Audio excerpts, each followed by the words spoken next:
রব্বানা আতিনা ফিদ দুনিয়া হাসানা ওয়া ফিল আখিরাতি হাসানা ওয়া কিনা আযাবান নার। রব্বুল আলামিন বড় আশা নিয়ে তোমার এই বান্দা বান্দিগুলো এখানে এসেছিল। আল্লাহ তাআলা তোমাকে আমি বারবার বলছি আমার কণ্ঠটা তুমি ছেড়ে দাও, তোমার বান্দা বান্দীদেরকে কোরআনের কথাগুলো সহজ সরল ভাষায় বলার জন্য মেহেরবানি করে এখনো বলি আল্লাহ তুমি আমার কণ্ঠটা ফিরিয়ে দাও, ভিক্ষা দাও। কোরআনের কথাগুলো এত সহজ সরল ভাষায় বলার চেষ্টা করি, মানুষও চেষ্টা করে বোঝার, কণ্ঠটা দরকার। মেহেরবানি করে তোমার হাতে আমার কণ্ঠ তুমি ছেড়ে দাও। মাহফিলের আয়োজন করতে গিয়ে যারা শ্রম দিল আল্লাহ, এই মাদ্রাসা যারা এলাকায় দিন প্রচারের জন্যে দিন শিক্ষার জন্যে কায়েম করেছে, এলাকার মানুষকে এর দাবি বোঝার তৌফিক দাও। এলাকায় দিনের একটা প্রতিষ্ঠান থাকলে যে কত উপকার হয় আমার নিজের জীবনে আমি দেখেছি। আমার গ্রামেও আমি বানিয়েছিলাম, কিন্তু 3 বছর ভেতরে থাকার কারণে এটা বন্ধ হয়ে গেছে। হাজারো মানুষ অন্ধকারের দিকে আজ নিমজ্জিত হয়ে ছুটতেছে।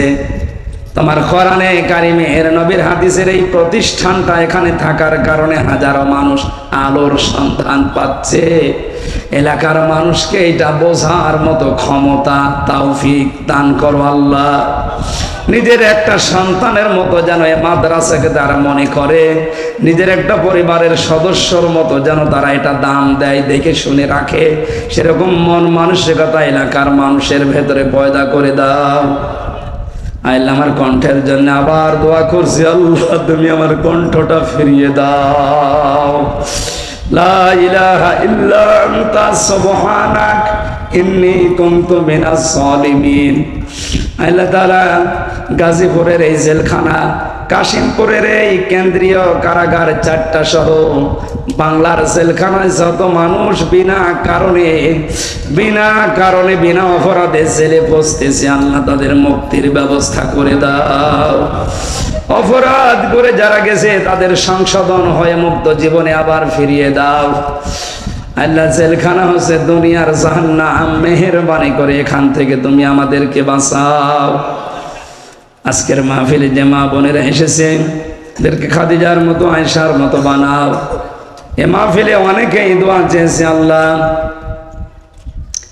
আমিনুল ভাইয়ের 4 মাসের মাসুম একটা সন্তান অসুস্থ, তার জন্য দোয়া চেয়েছে আল্লাহ তুমি তাকে সুস্থ করে দাও।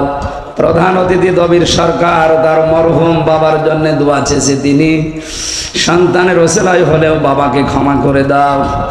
আমার বাম পাশে মুরব্বী বসা, এ মুরব্বী সহ যত মুরব্বীরা হাত তুলেছে আবু বকরের মতো বানিয়ে দাও।